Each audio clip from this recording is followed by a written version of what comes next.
On the 20th of March, the new Chancellor Rishi Sunak announced a deferment of self-assessment taxes and the option to postpone filing year-end accounts for limited companies. Today, I'm going to briefly discuss what they mean and also whether or not it is wise to take advantage of these deferments or postponements.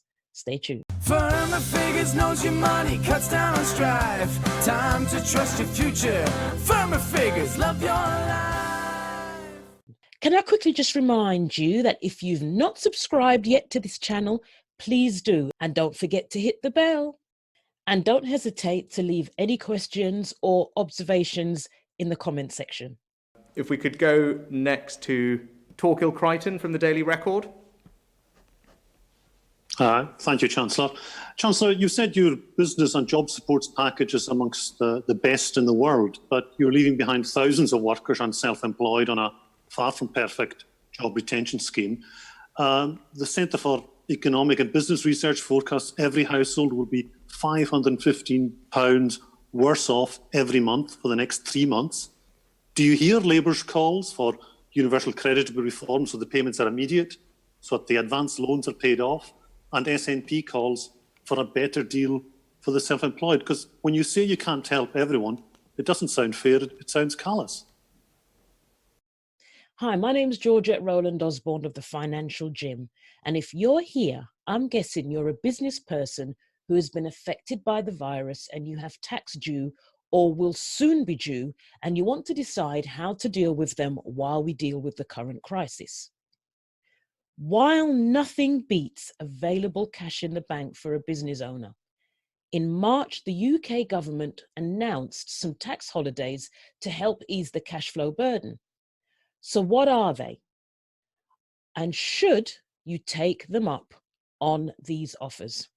I'll quickly summarize them and at the end highlight the biggest issue that I can see if you do.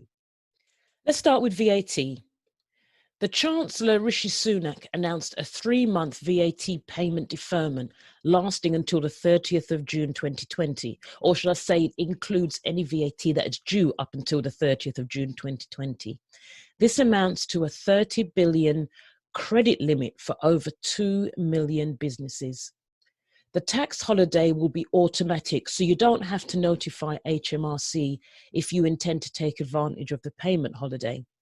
Any VAT due will be payable by the end of 2020-21 financial year, i.e. 31st of March 2021. There will be no interest or default surcharges due on deferred VAT. VAT credits and refunds will be paid as normal during the period. Even if you're not going to pay the VAT until a later date, you will still be expected to file the VAT return on time as normal though. HMRC has now postponed phase 2 of making tax digital. Some of you will be glad to hear. This means the rules on maintaining digital links from the original transaction, whatever you purchased or sold, to the tax return will now not be enforced until the 1st of April 2021. So businesses now have until their first VAT return period starting on or after the 1st of April 2021 to put digital links in place. So points to note, HMRC are under pressure. So if you're not going to pay any VAT due before the 30th of June and you plan to defer, they are advising that you cancel the direct debit mandate with your bank immediately, as they won't be doing it at their end. However, you may still go ahead and pay the VAT on time if you wish. Taxpayers who use mini one-stop shop returns, MOS for short, are not included in the scheme. And after some initial confusion, foreign businesses with a UK VAT registration have been confirmed as eligible for the VAT deferral. However, any businesses filing for B2C, business to consumer, electronic services sales have been excluded. They will have to pay the VAT due as normal.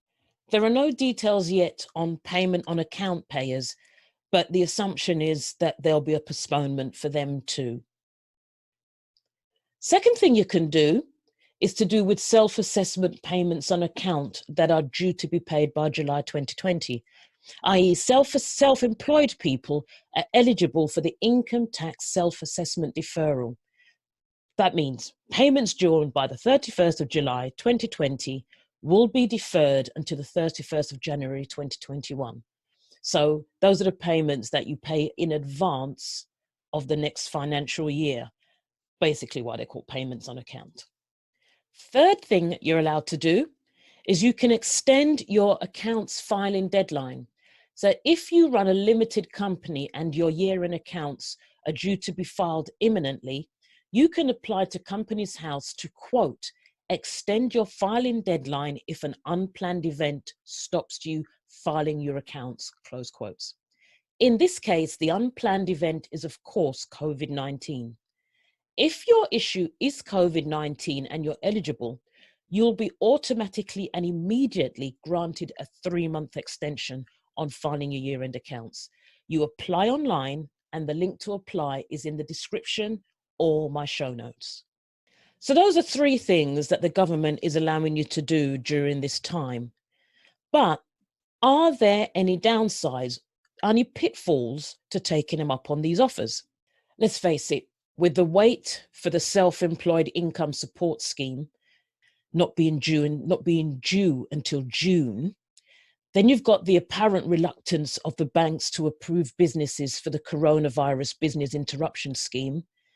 Not paying taxes for a while will, for some, be a welcome option, not to mention the relatively low amounts that are available via universal credit, which is the other place that the government is telling people to go and look for funds in the meantime.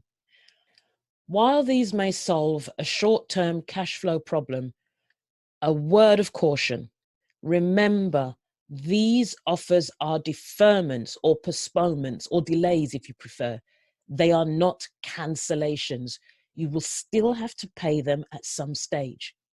While it is a big ask of you right now, be realistic about how likely it is that you will have the funds later on in the year or into the early part of next year to pay the outstanding amounts. If you're continuing to trade, the tax due is accumulating. And if you're not trading at capacity, the cash available is diminishing. You don't want to solve an immediate problem and then have it come back to haunt you at a later date, to have this money hanging over your shoulder. So what happens after June? Well, given the deepening economic gravity of COVID-19, the situation here, it's entirely possible that there could be an extension to these measures after June or even variations of them, which means that if you take them up, what you owe will continue to mount up. The more you can meet your financial obligations as they come up, tax-wise at least, the more of your future revenue, profit, income you get to keep once things start to pick up and you return to some semblance of normality. While the government is being generous now, at some point we will have to pay the piper. All this financial support will have to be calculated and recouped in some way. Late payment and defaulting won't be dealt with as leniently as they are now. Nevertheless, if you do find down the line that you cannot afford to pay your tax bills due to COVID-19, HMRC does have, as they've always had, time to pay options, and there are installment plans that you can be offered to help you get through a tough time. As long as you stick to them, HMRC will suspend any debt collection activities in the meantime. A link to the helpline for those is also in the description and in the show notes at my site. On the other hand, delaying filing your end of year accounts is only for a short period, so it may be worth doing for the short-term breathing space. Also, as well, save you something on accountants' fees if you pay them sort of a one-off fee to do it. To use a government phrase though, let me be clear. If you need money to feed you and yours, you and your family, and to keep a roof over your head, then that will always be priority number one. Now, these or these deferments, to do them or not to do them, is an individual business decision. What is appropriate for one business may not suit another. But I'm just highlighting to you that you should consider possibly paying versus delaying based on which is least likely to cause you financial problems in the future. Now, right now, not everyone is panicking financially. Why? Because they weren't expecting a pandemic, but they were expecting that sometimes things happen out of your control. So they're not panicking because before this, they put certain things in place to protect them from the unexpected. There's no reason that that cannot be you. It may be too late for now, but it is never too late for the future.